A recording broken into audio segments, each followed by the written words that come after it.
Prior to the pandemic, when I had to pivot from teaching art in person to teaching art online, I never would have guessed how fun and meaningful art classes online could be, so much so that I've continued teaching art classes online to this day.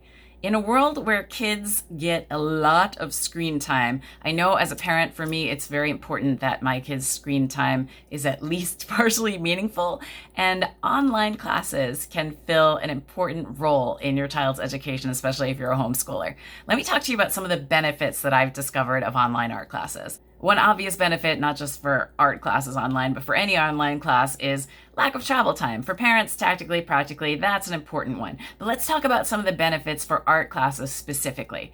One thing that I love about teaching art online is that when the class ends, kids don't have to stop making art. When I was a kid in my art classes in school, my least favorite part of art class was time to clean up, like, I'm making art here. Obviously, not all kids are going to be completely immersed in every project, but it's amazing when a class ends to not have to stop. If you are immersed in creativity, it's wonderful to be able to just keep going as long as you want. To me, that is one of the hugest benefits. Another amazing benefit is that they are making art in the comfort of your own space, right? With your own supplies. It's not like, oh, we go to the art room and the teacher has these special supplies I have to use. I'm going to obviously be guiding you on what kinds of supplies to get. Nothing super fancy, nothing super expensive. But when you have your own supplies and kids are gaining familiarity and comfort with those supplies in their own spaces, they're much more likely, I think, to sit down and take out those supplies and use them than they might be if they have a class in person and then you have to go buy more stuff. It's just a different way of getting into art making. And for me, I think one of the absolute most huge benefits for kids is that they get to watch me as a teacher modeling my own art making. In person, I'm obviously walking around the class, managing the supplies, talking to them individually. Although I can give individual feedback during an online art class as well, the main difference is since I'm not walking around, what am I doing? I'm sitting and making art too. So they are watching an artist going through the process with them. They're watching me model, trying new stuff, making mistakes, figuring out what works or what doesn't.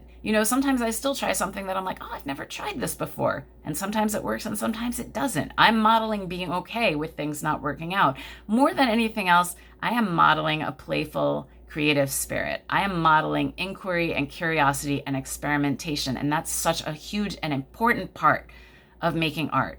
Art is about so much more than that final product. And in my classes, we will learn real, tangible art skills, but through a spirit of inquiry and experimentation and playfulness and lack of expectation of a perfect finished product. For some kids, this can be quite a switch. They're used to having a teacher tell them exactly what to do and how to do it so that they get this exact thing at the end. That's not me. I am modeling exactly what I am trying to teach to them, and it's a great creative space. My fall semester starts in September. I have a bunch of online art camps the last 2 weeks of August. If you want to pop in and try a couple-day, week-long class where you get a sense of my teaching, I would love to meet your learners. Please check out my classes on my website. DM me, post here. Happy to help you walk through what I offer, and I would really love to get a chance to work with you. Thanks.